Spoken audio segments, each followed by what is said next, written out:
Mi nombre es Diego Parra, soy conductor de La Fuente y quiero invitarlas para que se conecten de lunes a jueves entre 12 y 1 a La Fuente, este programa de conversación, información y entrevista que se emite a través de la Radio Universidad de Chile y también UChile TV. Nos vemos.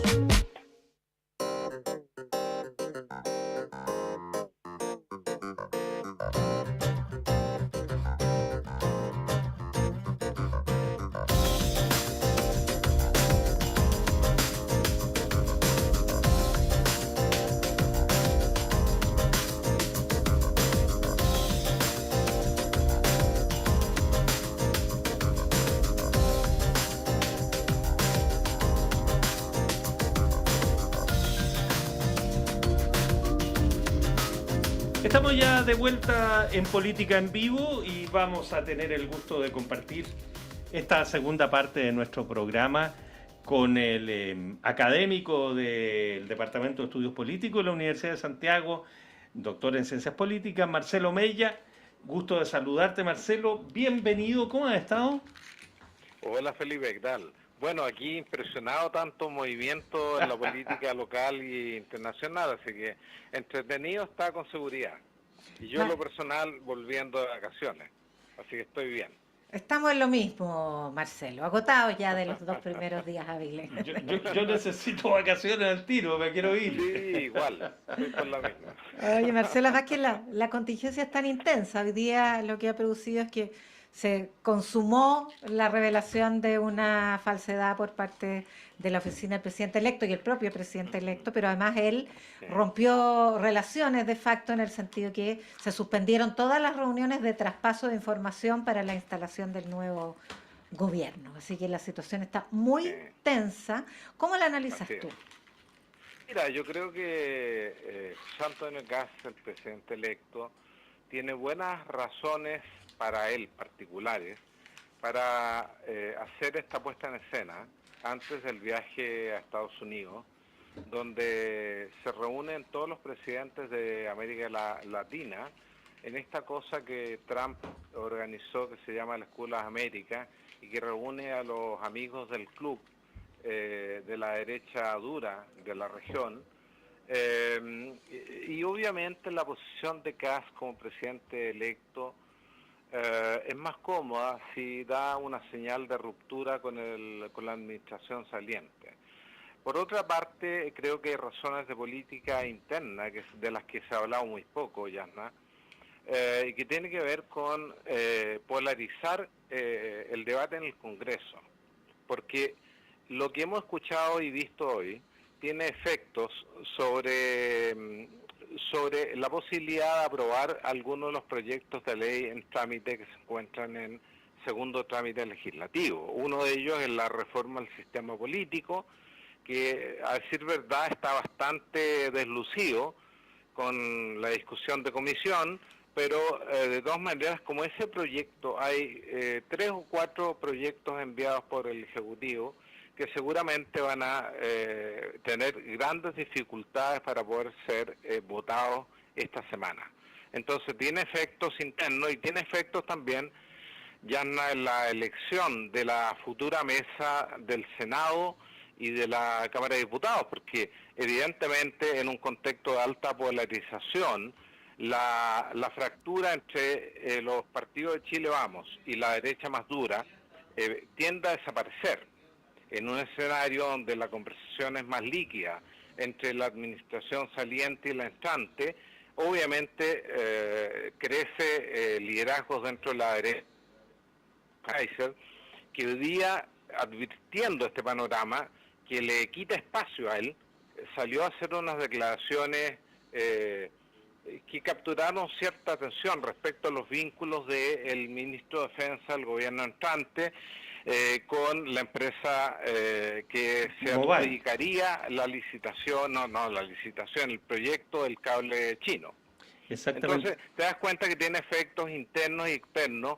Lo que yo no quisiera analizarlo como una expresión meramente emocional, porque me parece que puede haber algo de eso, pero aquí hay racionalidad.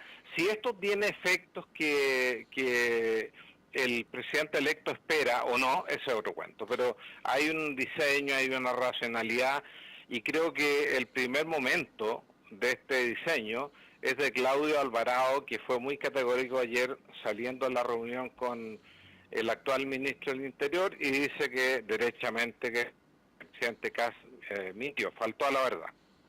Oye, nosotros le agregábamos un otro elemento a este diseño y que tiene que ver con el sostener la idea tan fuerte en la campaña del gobierno de emergencia y de la situación de un país que está en una especie de desborde y que por lo tanto tiene que ser entendido como un gobierno que se hace cargo de una emergencia y el hecho de que toda la información, porque ahora a esta altura lo que ha hecho el presidente electo es decir de que toda la información que le han entregado no es confiable, puede ser toda falsa, entonces le refuerza también esa lógica, no me da la impresión. Tiene un punto en esa dirección, pero tiene un riesgo, a mi juicio. Y el riesgo, Felipe, es que el traspaso de información, que podría haber sido mucho mejor si se hubiera hecho con buena voluntad, que ya no va a ocurrir en lo que queda aquí al día del traspaso, el cambio de mando, si se hubieran hecho las bilaterales, el punto partida en términos de calidad de la información del presidente electo hubiera sido mejor. Y él podrá montar una fuerza tarea con la Contraloría, con quien quiera, pero eso tiene un costo en tiempo. Y como él ha prometido un cambio radical que se va a notar en los primeros 2 meses o 3 meses, me parece que es un poco contraproducente con el objetivo que él mismo se ha planteado como gobierno de emergencia. Entonces creo que en lo inmediato estamos llenos de gestos, Felipe Yasna, que al parecer generan algún tipo de ganancia chica en el corto plazo, pero plantean grandes niveles de incertidumbre respecto de medianos y largos plazos. Yo creo que lamentablemente la política en Chile, en el mundo, está así, muy de corto plazo, y por lo tanto estamos conviviendo con niveles de incertidumbre que son inéditos en los últimos 40 o 50 años. Ahora, esto, como tú lo decías, tiene un trasfondo geopolítico vinculado a la disputa mundial entre China y Estados Unidos, e incluso a la guerra en Irán por este viaje que va a hacer el presidente electo a la reunión con los presidentes latinoamericanos afines a Trump, ¿no? Donde tiene que ir a ponerse a disposición, para eso fueron convocados. O sea, la afinidad político-ideológica va a ser cobrada con una exigencia de lealtad mayor de la que se espera con un presidente de centro o centro-izquierda. Y frente a inversiones tan potentes... Yo creo que es peor aún, porque si hemos escuchado con atención al presidente Trump en esta segunda administración, el presidente Trump no te va a pedir un gesto de confianza. Lo que va a dar son instrucciones. Y estás contra mí o conmigo.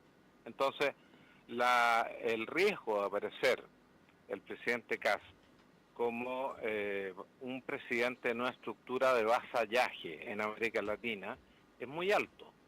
Creo que tiene un riesgo en términos de imagen bastante grande, y además esto está muy conectado con el efecto que tenga la guerra dentro de la política interna en Estados Unidos, que puede significar a final de año, en noviembre, un derrumbe de Trump en las elecciones intermedias.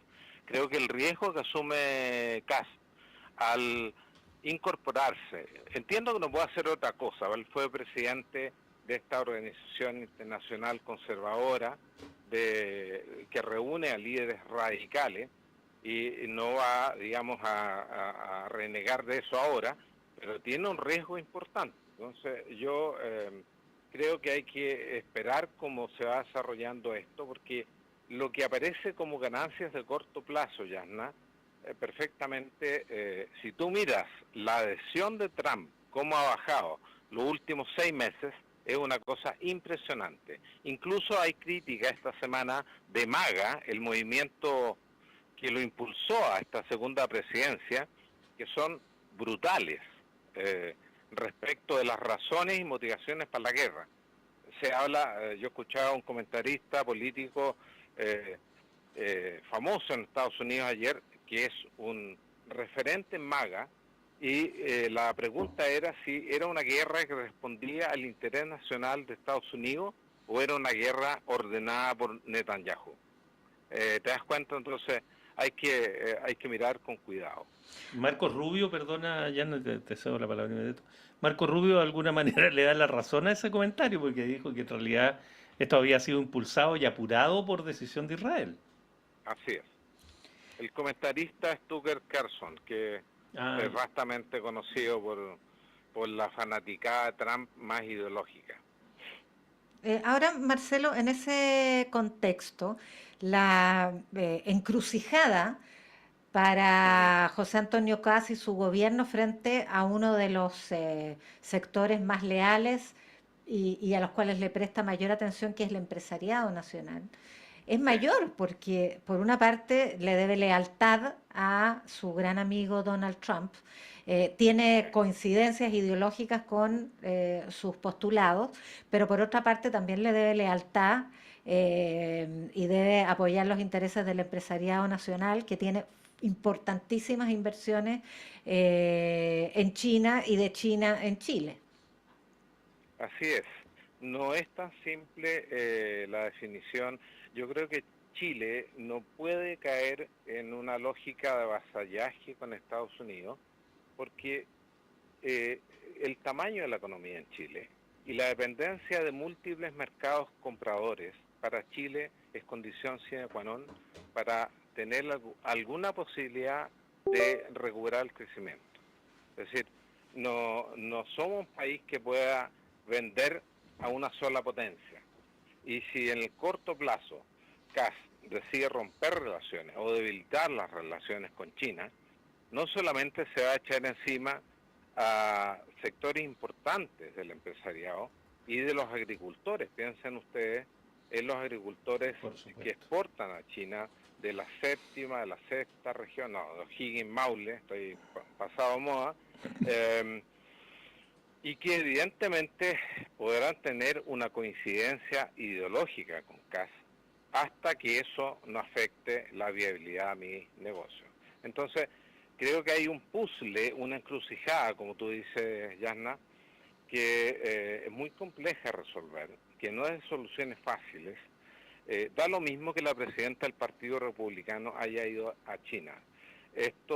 La pregunta realmente importante es qué va a hacer Kast para defender el interés nacional primero y luego para no dañar las relaciones comerciales del mundo empresarial con China a propósito del cable. ¿Va a suspender el proyecto? ¿Va a dilatar? ¿Va a someter a una nueva evaluación?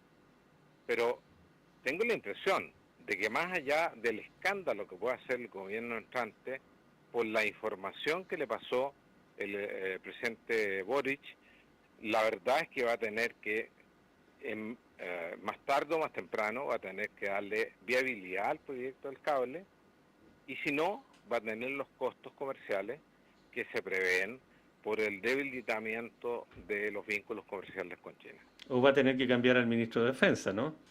Entre otras cosas. No, pero eso te digo, si se sale Barros, eso no calma por el supuesto, tema de la relación comercial. No, si lo digo como una forma de una humorada, Felipe. No, más que humorada, de cómo los intereses chinos y cómo la relación comercial y de desarrollo entre Chile y China es muy profunda. Absolutamente. Y eso no tiene ideología. Claro, que incluye a la persona que ha sido elegida para ser ministro de Defensa del nuevo gobierno, que el que conforma la empresa que se quiere, que debería llevar adelante y que va a manejar altos antecedentes de seguridad nacional, habiendo tenido una relación tan estrecha con compañías. No era por chiste, sino que tiene un punto de profundidad el que sea ministro de Defensa. La dimensión de conflicto de interés es evidente, a propósito de la probidad y todo eso, pero también es cierto que en un país tan chico como Chile, el puritanismo en estos términos me parece que no es tan productivo. Hay que establecer estándares. Creo que lo complejo es lo que tú dices, Felipe, que la economía china está muy dentro de nuestro país y tenga la orientación que tenga el gobierno de Kast, no va a poder terminar con eso sin asumir costos que son gigantescos. O sea, durante el segundo gobierno de Sebastián Piñera también se profundizaron de manera muy Así es, relevante, significativa las relaciones con China. Él fue así es. y a tal punto convenció que llevó a sus hijos. Algo que se ha recordado vastamente con este conflicto, pero incluso la sanción de China a 3 altos funcionarios del gobierno de Chile se ha interpretado desde sus inicios más que De como una Estados Unidos. sanción al gobierno de Boric, como una advertencia al gobierno de Kast de que estas cosas no pueden suceder. Y yo diría como una señal política, Yasna, a toda América Latina. Yo creo que tiene menos que ver con el actual ministro de Transporte y tiene más que ver, como tú bien dices, con una señal hacia Kast y hacia estos líderes del escudo de las Américas y de los otros líderes de la región, para dejar claro que es conmigo o contra mí. Entonces, aquí lo que hay de fondo son los campos de influencia, la concepción de dominio, hegemonía regional, que parece que es la nueva matriz que permite entender el nuevo orden global. De eso estamos hablando y lo que hace Trump es fortalecer ese discurso. Tú, si eres latinoamericano, no puedes estar contra mí. Y lo demás creo que es parte del decorado porque la señal de fondo es una advertencia, tú tienes razón, a Kast, pero también a todo el barrio. Ahora, un problema mayor para el futuro gobierno porque no se puede desmantelar una exportación del 40% de los envíos chilenos son a China. Bueno, y piensen ustedes lo que pasa, por ejemplo, con el megaproyecto del puerto de Chancay en Perú. Porque Claro. si estamos hablando de advertencias, evidentemente, aunque sean gobiernos pro derecha en Perú, que duran poco, pero no importa, parece que la cosa hacia presidentes más bien de orientación liberal, la verdad es que eso no es garantía suficiente. ¿Qué va a pasar con el megapuerto de Shanghái? Ahí hay un foco de conflicto de Perú con Estados Unidos importante, porque como le preocupa el cable submarino, efectivamente esa es la gran puerta de entrada en el cono sur del comercio con China. Un puerto altamente envidiado por el empresariado chileno en su Por momento, supuesto. Así es, criticado al gobierno por haberse perdido alguna oportunidad de tenerlo acá, en fin. así es. Marcelo, para salirnos un poquito de este punto exacto, cómo ves que está terminando el mundo oficialista su momento? ¿Cómo ve esta idea de un cónclave el viernes? Lo estuvimos conversando con Yanna y tenemos Sí. una mirada un poquitito distinta de pronto de la utilidad o el sentido de esa reunión, pero en fin, este hecho que los senadores demócratas cristianos terminan diciendo que no Sí. quieren nada. ¿Cómo ves que concluye la futura oposición, digamos? Sí, yo creo que el presidente Boric, uno de los problemas que ha tenido en su gobierno es la incapacidad de liderar la coalición de gobierno. Y eso se expresó durante toda su administración, pero también al momento de organizar la futura oposición. Creo que hay un déficit del presidente Boric y que probablemente tiene que ver con ese fatal primer año en donde Boric fue esencialmente un presidente del Frente Amplio y con eso erosionó, creo yo, las confianzas dentro de los distintos mundos de la izquierda. Yo creo que ahí hay un déficit de liderazgo que se siente. Los sectores también se constituyen más fácilmente cuando hay un liderazgo que es importante. Y ese liderazgo que permita conducir a la oposición no es tan claro. Janet Jara yo creo que tampoco va a ser tan fácil que lidere el sector. Por otra parte, creo que hay en el último tiempo, el último año, el gobierno tuvo gran apuro por sacar proyectos que no impulsó durante todo su gobierno. Entonces, creo que eso dejó dentro del mundo del oficialismo, futura oposición, una gran cantidad de cuentas pendientes, cuentas por cobrar. Yo soy de los que cree, Felipe Yasna, que va a haber una travesía en el desierto de mediana duración. Todo depende cómo vaya Kast. Digamos, si Kast cae fuertemente en la encuesta, y cuando hablamos de riesgo, de decisiones riesgosas de corto plazo, estamos hablando de eso, que los presidentes en Chile se desinflan al segundo año. Y si eso ocurre en Kast, que es un presidente, repito, minoritario, la gente cree que porque sacó muchos votos es mayoritario. No, si es elegido en segunda vuelta es de minoría. Eso es así. Yo creo que si sigue ese camino el presidente Kast, hay mayor opción para la oposición de reconstituirse. Pero si el apoyo a Kast se mantiene estable, va a ser un camino largo y bastante sufrido, creo. Y la razón por la que estoy pesimista en relación a la oposición, estimado, es porque creo que la izquierda hoy día no es claramente reconocible por los sectores que se supone debieran votar por él, por el sector. La izquierda ha perdido la votación de los sectores más pobres, de menores ingresos, vulnerables, como quieras tú llamarlo, y eso es algo que requiere reconstituir ideas, en un mundo en que es muy difícil reelaborar ideas. Yo soy de los que cree que va a ser un proceso largo, que requiere conexiones con la sociedad civil y también con el mundo intelectual, para poder reencontrar aquello que hace a la izquierda un sector fundamental para combatir la desigualdad, la pobreza, la vulnerabilidad y generar confianza en la sociedad chilena. Eso no es de un día para otro. Marcelo Mella, doctor en Ciencias Políticas, académico del Departamento de Estudios Políticos de la Universidad de Santiago.